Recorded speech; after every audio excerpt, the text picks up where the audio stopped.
마가복음 1장 14절 15절 말씀 하셨으면 제가 봉독하겠습니다. 요한이 잡힌 후 예수께서 갈릴리에 오셔서 하나님의 복음을 전파하여 이르시되 때가 찼고 하나님의 나라가 가까이 왔으니 회개하고 복음을 믿으라 하시더라. 아멘. 사역을 하시면서 제일 먼저 하신 말씀이 오늘 본문의 말씀입니다. 그래서 이 말씀을 통해서 복음에 대한 명확한 말씀을 우리에게 제시해 주고 있습니다. 때가 찼다, 때가 꽉 찼다는 말씀입니다.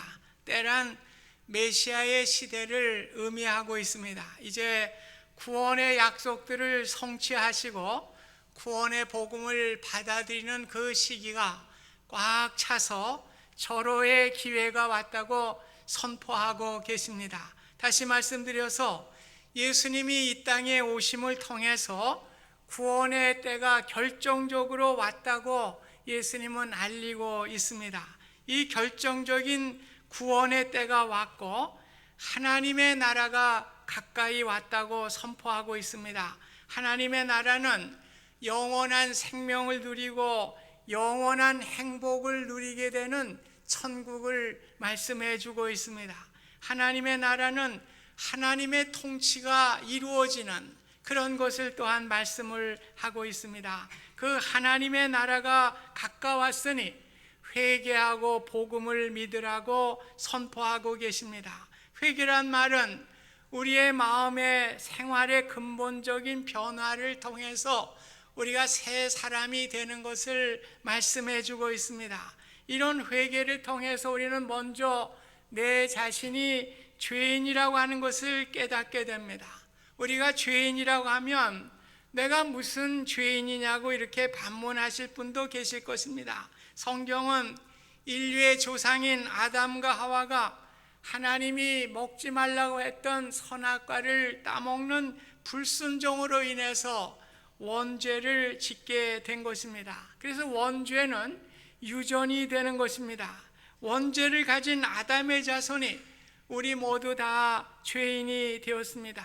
오늘 사람은 하나님과의 관계를 가지고 살아가는 존재였지만은 오늘 하나님의 말씀에 불순종함을 통해서 그 관계가 끊어지게 된 것입니다.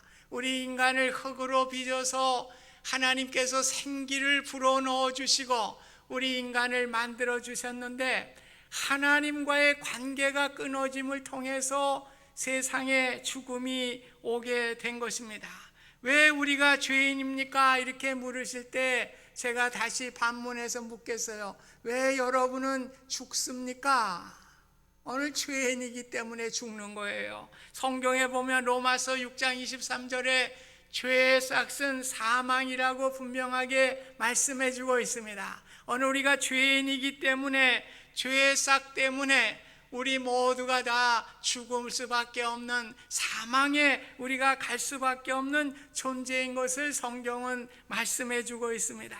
이러한 죽음에 놓인 우리 인생을 하나님은 사랑해 주셔서 하나님이 세상을 이처럼 사랑하사 독생자를 주셨으니 이는 저를 믿는 자마다 멸망치 않고 영생을 얻게 하려 하심이라. 오늘 우리에게 죽음이 왔지만은 오늘 하나님께서 그 아들 예수 그리스도를 보내주시고 그 아들을 믿음을 통해서 우리가 죽음을 극복하고 영생을 얻게 되는 은혜를 허락해 주셨습니다. 오늘 죽음에 놓인 인간들에게 독생자 예수 그리스도를 보내주심으로 말미암아 그의 십자가의 보혈의 피의 공로에 의지해서 누구든지 믿는 자마다 죽음을 면하게 되고 영생을 얻게 되는 은혜를 우리에게 허락해 주신 것입니다. 그러므로 우리의 죄는 어떤 행위로도 우리가 씻을 수가 없어요. 우리의 어떤 선행으로도 우리가 씻을 수가 없습니다. 오직 예수 그리스도의 십자가의 피로 말미암아 우리의 죄가 용서함을 받게 되고 우리의 죄가 씻음을 받게 되는 은혜를 갖게 된 것입니다. 그래서 요한일서 1장 9절에도 만일 우리가 우리 죄를 자백하면 그는 미쁘시고 의로우사 우리 죄를 사하시며 우리를 모든 불의에서 깨끗게 해주실 것을 약속해 주셨습니다. 예수님은 하나님의 나라인 천국에 초대하기 위해서 우선되는 것이 회개이기 때문에 회개하라, 천국이 가까웠다고 말씀을 하신 것입니다. 회개는 세상을 향하였던 나의 삶이 180도로 바뀌는 거예요. 그래서 세상으로 향했던 우리의 삶의 발자취가 하나님께로 향하는 것을 말씀해 주고 있습니다. 그래서 예수님은 누가복음 15장에 보면 탕자의 비유를 말씀하고 있죠. 아버지의 재산을 상속받아서 세상으로 나가는 둘째 아들 탕자를 말합니다. 먼 나라에 가서 허랑방탕하면서 재산을 다 탕진하게 됩니다. 이제 알거지가 되었어요. 먹을 것이 없어서 돼지들이 먹는 그 쥐엄 열매를 먹게 됐는데 그 쥐엄 열매로도 배를 채울 수가 없어요. 그것을 마음껏 주는 사람이 없기 때문에 그렇습니다. 그래서 이 탕자는 마음으로 다시 생각하죠. 내 아버지 집에는 품꾼이 많은데 그 품꾼들은 얼마나 풍성하게 먹고 사는가. 내가 여기서 줄여 죽는구나. 내가 아버지의 집으로 돌아가서 품꾼의 하나로 써달라고 해야 되겠다. 그렇게 생각하면서 아버지의 집을 향하여 돌아가게 됩니다. 이것이 바로 회개인 것입니다. 아버지는 집을 떠난 아들이 언제 돌아올 것인가 노심초사하시면서 밤낮으로 아들을 기다리고 계셨습니다. 그런데 먼 곳에서 아들이 돌아오는 것을 발견하게 되니까 아버지는 너무나 측은하게 여기고 너무나 기뻐서 달려나갔다고 그랬습니다. 아들의 목을 얼싸안고 입을 맞췄다고 성경은 말씀해 주고 있습니다. 아들은 아버지에게 이야기를 하죠. 아버지, 제가 하늘과 아버지께 죄를 지었사오니 지금 감히 아버지의 아들이라 일컬음을 감당하지 못하겠어요. 아버지는 답변하십니다. 얘야, 그게 무슨 말이냐? 아버지는 종들에게 이릅니다. 좋은 옷을 내어다 입히거라. 손에 가락지를 끼우고 발에 신을 신기고 그리고 살진 송아지를 끌어다가 잡으라. 우리가 먹고 즐기자. 내 아들이 죽었다 다시 살아났으며 내가 잃었다가 다시 얻었노라 하니 모두가 함께 즐거워하였더라. 이것이 천국이에요. 아버지 편에서는 아무런 조건이 없습니다. 아버지가 너 가져간 돈을 가져와라, 그런 조건이 없습니다. 오히려 돌아온 아들이 너무나 기쁘고 감사해서 송아지를 잡고 금가락지를 끼워주고 새 신발을 신겨주는 것이 하나님 아버지의 마음인 것입니다. 그래서 우리 하나님 아버지께서는 우리가 세상으로 향했던 우리들을 예수 그리스도를 보내주시고 오늘 예수 그리스도의 공로의 피를 통해서 아버지께로 돌아오게 하시는 놀라운 은혜를 우리에게 허락해 주신 것입니다. 이것이 예수님이 선포하신 회개의 복음입니다.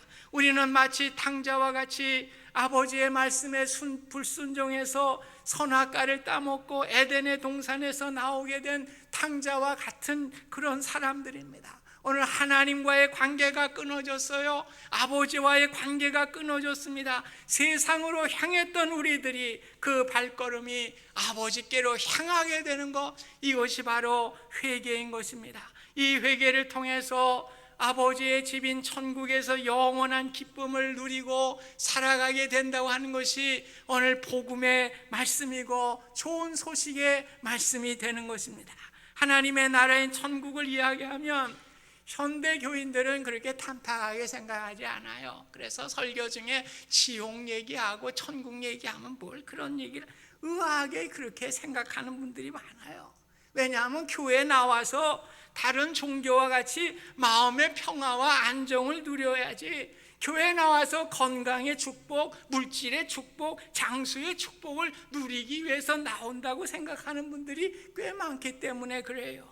그래서 요즘 천국과 지옥 설교하는 목사님들 보면 아유, 무식한 목사 같아, 참 지질이 뭘 그런 설교를 하나, 이렇게 생각하는 경우도 있는 것 같아요. 그래서 오늘의 메시지는 세상에서 잘 되고 좀 더 희망적인 메시지로 사람들을 격려하는 쪽을 선호하게 됩니다. 그러다 보니까 말씀도 성도들의 취향에 맞춰지게 되는 것 같아요. 그래서 성도들에게 축복을 전하게 되고 이러한 희망적인 것을 전하는 이러한 메시지로 자꾸만 변질되는 것 같아요. 물론 그것이 나쁘다는 건 아닙니다. 그러나 오늘 복음은 무엇입니까?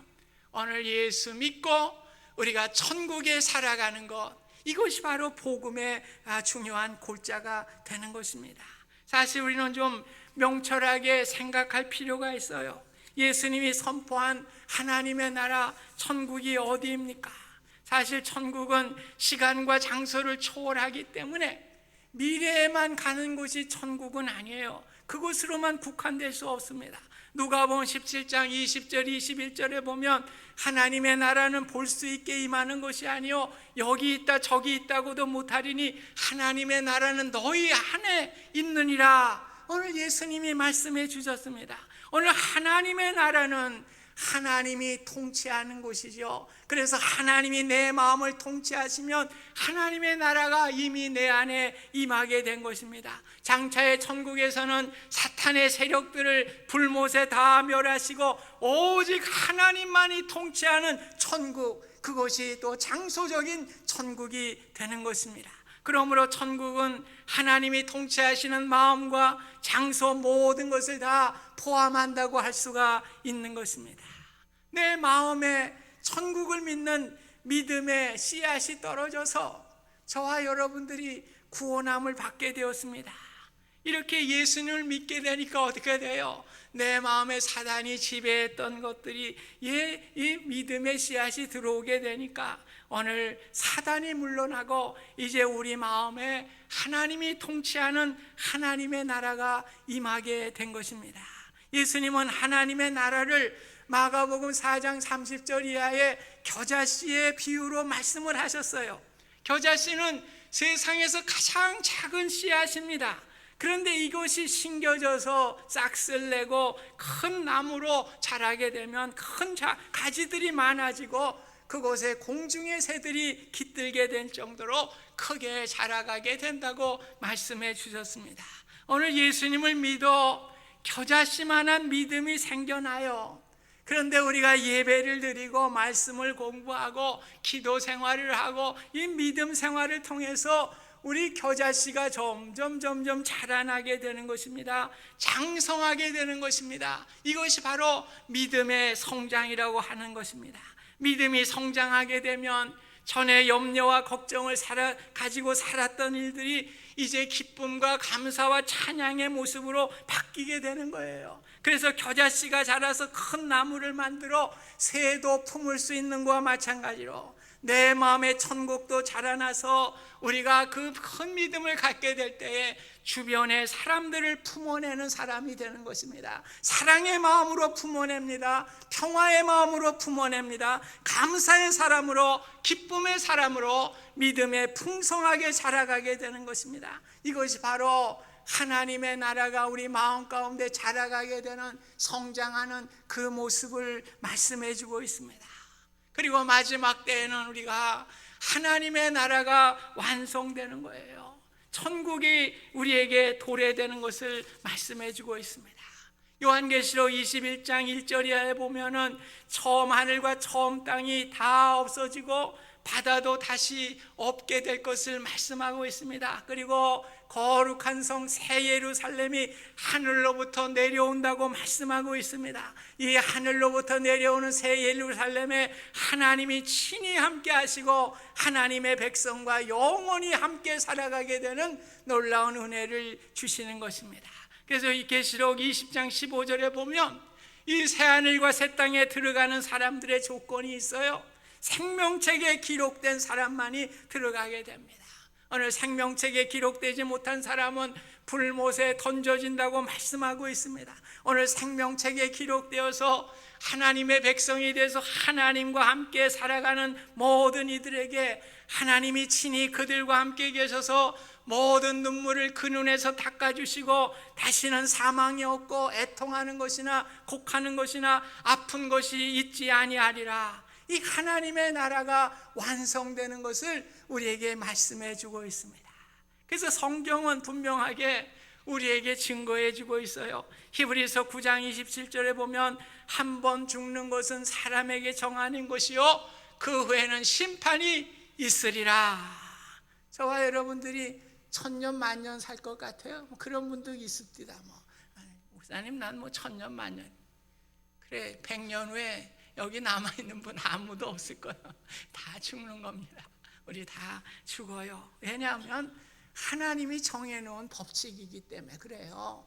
하나님의 법칙이니까 누구도 어길 수가 없습니다. 우리 다 죽어요. 그런데 죽은 후에 뭐가 있다고 그랬어요? 심판이 있을 것을 분명하게 말씀해 주셨습니다.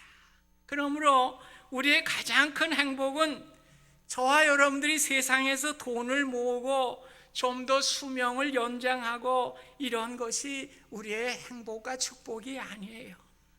오늘 우리가 예수를 믿는 목적이 무엇입니까? 여러분, 돈 많이 벌고 수명을 더 연장하고 세상에서 풍요로움을 얻기 위해서 우리가 예수를 믿는 목적이 되는 것입니까? 그게 아니죠. 우리는 하나님의 나라 천국을 소유하기 위해서 우리가 믿음을 갖게 되는 것을 성경은 분명하게 말씀해 주고 있습니다. 그래서 베드로전서 1장 24절 25절에 보면 모든 육체는 풀과 같고 그 모든 영광은 풀의 꽃과 같으리니 풀은 마르고 꽃은 떨어지되 오직 주의 말씀은 세세토록 있도다 하였으니 너희에게 전한 복음이 곧 이 말씀이니라. 이 말씀 볼 때 저는 끝에 붙은 말씀, 이 복음이라는 거, 이게 말씀이라는 거예요. 하나님의 말씀인데 이 복음이라는 거예요. 복음이 뭡니까? 오늘 우리 육체로 사는 우리의 인생은 풀과 같아요. 그래서 언젠가는 다 시들어 버린다고 하는 것입니다. 우리가 누리는 부귀와 명예, 모든 권세도 다 꽃과 같다는 거예요. 그래서 꽃이 피어서 잠시 있다가 떨어지는 것 같이 우리의 인생의 부귀와 영화와 영예 모든 것들도 다 꽃과 같이 떨어지는 인생인 것을 우리에게 말씀해 주고 있습니다. 그러므로 우리가 예수님을 믿는 목적은 잠시 있다가 말라버리는 풀과 같은 이 육체를 위해 사는 것이 아니죠. 잠시 피었다가 이제 떨어지는 꽃과 같이 세상의 명예와 부귀를 위해 살아가는 것이 아닌 것을 말씀해 주고 있어요. 우리의 믿음의 목적은 우리가 영원히 살아갈 그 천국에서 주님과 함께 누릴 기쁨과 행복을 바라보면서 살아가는 것임을 우리가 분명하게 할 때에 우리에게 믿음의 담대함이 생기는 것입니다. 믿음의 확신이 생기는 것입니다. 우리에게 소망이 있어서 그 소망을 붙들고 살아가게 되는 하나님의 은혜가 우리에게 임하게 되는 것입니다. 이 복음의 메시지가 세상에서 가장 귀하고 복된 것이기 때문에 오늘 갈릴리에서 처음으로 사역을 시작하시면서 예수님이 선포하신 거예요. 때가 찼고 하나님의 나라가 가까웠으니 회개하고 복음을 믿어라. 오늘 가장 귀한 거예요. 그래서 오늘 예수님의 관심은 이 세상에 오셔서 구원에 초점이 맞춰진 것입니다. 그래서 공생애 중에 많은 병자들도 고쳐주셨지만은 꼭 구원하시면서 내 죄 사함을 받았느니라 이렇게 말씀했어요. 오늘 병을 고쳐주시는 것이 궁극적인 목적이 아니라 죄 사함을 받고 구원함을 받아 천국에 가는 구원의 복음을 전하기 위해서 오신 것을 분명하게 말씀해 주셨습니다. 예수님은 세상에 인기 얻기 위해서 오신 분이 아니에요. 그래서 세상에서 미천한 자들을 12제자로 선택하셨습니다. 3년 동안 함께 먹고 자고 마시면서 그들을 가르치고 그들로 하여금 복음을 전할 수 있는 그러한 훈련을 시키기 위해서 제자들을 삼으셨습니다. 오늘 예수님이 부활하신 후에 저들에게 부탁하신 것이 무엇입니까? 오늘 승천하기 전에 땅끝까지 이르러 복음을 전해야 할 것을 그들에게 부탁해 주셨습니다. 오늘 이들을 통해서 우리가 복음을 듣게 되고 저와 여러분들이 복음으로 영원한 천국을 갖게 된 것을 하나님 앞에 감사하실 수 있기를 바랍니다. 그래서 누가복음 10장에 보면 예수님은 제자들에게 복음을 전하는 실천적인 실습도 시켜요. 참 우리 예수님 보면 참 철저하신 분 같구나. 성경을 보면 그래요. 이 실습까지 시켜요. 그래서 70인 전도대를 조직을 해가지고요, 2사람씩 짝을 지어놔요. 그래서 2사람씩 짝을 지어서 이 동네와 각 지역으로 나가서 복음을 전하게 하셨습니다. 그들에게 병자들을 고치시면서도 뭐라고 하셨는지 알아요? 누가복음 10장 9절에 보면 하나님의 나라가 너희에게 가까이 왔다 하라. 이게 참 놓치기 쉬운 구절이에요. 오늘 전도대가 나가서 복음을 전하면서 병자들을 고치면서 병자 고치는 게 목적이 아니에요. 꼭 이 말을 하려는 거예요. 하나님 나라가 너에게 가까이 왔다. 이렇게 예수님이 전하라고 부탁을 하셨습니다. 병 고침이 아니라 복음을 전해서 그들을 구원하기 위한 목적이 있음을 분명하게 말씀해 주셨습니다. 이들이 전도 여행을 마치고 돌아와서 예수님께 보고를 하죠. 그들이 기뻐하면서 귀신들이 우리에게 항복을 하더이다. 아니, 사탄이 하늘에서 번개처럼 떨어지는 것도 저희는 보았어요. 그러자 예수님이 말씀하십니다. 귀신들이 너희에게 항복하는 것으로 기뻐하지 말고 너희 이름이 하늘에 기록된 것으로 기뻐하라고 말씀해 주셨습니다. 사탄이 항복해서 번개처럼 하늘로부터 떨어지는 것이 대단치 않다고 하는 말씀이 아니에요. 그것도 대단하지만은 복음을 전해서 한 생명이 생명체계에 구원되는 것이, 그 기록되는 것이 더 위대하고 귀한 것임을 예수님은 가르쳐 주셨습니다. 오늘 예수님에게는 저와 여러분이 구원받아 하나님의 나라 천국을 소유한 것이 어떤 것보다 더 귀하고 소중한 것입니다. 그리고 우리가 세상에서 가장 값지고 귀한 것은 세상의 출세와 물질의 성공과 명예보다도 오늘 구원을 얻어 천국을 소유한 것이 가장 귀하고 복된 것임을 기억하실 수 있기를 주님의 이름으로 부탁드립니다. 그래서 늘 구원의 은혜를 감사하고 기쁨으로 살아가게 될 때에 세상의 염려와 걱정과 두려움을 다 떨쳐버릴 수 있는 능력을 우리에게 허락해 주시는 것입니다. 이러한 믿음의 능력을 가지고 살아가게 될 때에 우리는 담대해지는 거예요. 그래서 우리가 담대하게 살아가게 되는 은혜를 주는 겁니다. 그리고 우리가 믿음에 살 때 양심을 속이는 부끄러운 삶을 살아가지 않아요. 오늘 우리가 예수를 믿는다고 하면서도 부끄러운 삶을 살아갈 때가 얼마나 많이 있습니까? 왜 그래요? 세상의 것이 구원보다도 귀하게 생각하니까, 그러니까 속이면서 남에게 부끄러운 일을 하면서 살아가는 삶을 우리 그리스도인이 살아가는 줄 믿습니다. 오늘 우리에게 가장 귀한 가치, 가장 귀한 은혜를 우리에게 주셨습니다. 오늘 이 은혜를 가지고 주님의 빛의 사명을 가지고 살아가실 수 있기를 주님의 이름으로 부탁드립니다. 그래서 우리에게 인생의 가장 귀한 것은 복음이에요. 오늘 구원이에요. 믿음으로 예수를 믿고 천국 가는 거예요. 그래서 우리 자녀들에게도 가장 귀한 유산은 복음입니다. 오늘 우리 자녀들에게 이 복음을 전하실 수 있기를 바랍니다. 우리 가족들에게도 이 복음을 전하실 수 있기를 바랍니다. 사랑하는 이웃에게도 이 복음을 전하는 것이 가장 귀한 선물이에요. 가장 귀한 값진 것입니다. 그래서 우리가 이러한 복음으로 기뻐하며 감사하며 이 세상을 담대히 이기면서 주님의 복음의 사명을 감당하는 저와 여러분이 되실 수 있기를 주님의 이름으로 축복드립니다. 고마우신 하나님, 우리 주님께서는 이 땅에 오셔서 우리에게 복음을 주시고 십자가에 죽기까지 그 피를 흘리시므로 말미암아 우리 죄를 사하여 주시고 하나님과 멀어졌던 우리를 하나님과 화목시켜 주셔서 영원한 천국에 살아갈 수 있는 은혜를 허락해 주신 것을 감사드립니다. 이것이 가장 귀한 인생의 값진 것임 우리가 기억하게 하여 주시고 이 인생의 값진 것을 붙들고 믿음으로 승리하며 나아가게 하여 주시고 우리 자녀들과 가족과 이웃들에게 값진 복음을 전하는 우리의 삶이 될 수 있도록 축복하여 주시옵소서. 예수님의 이름으로 기도하옵나이다. 아멘.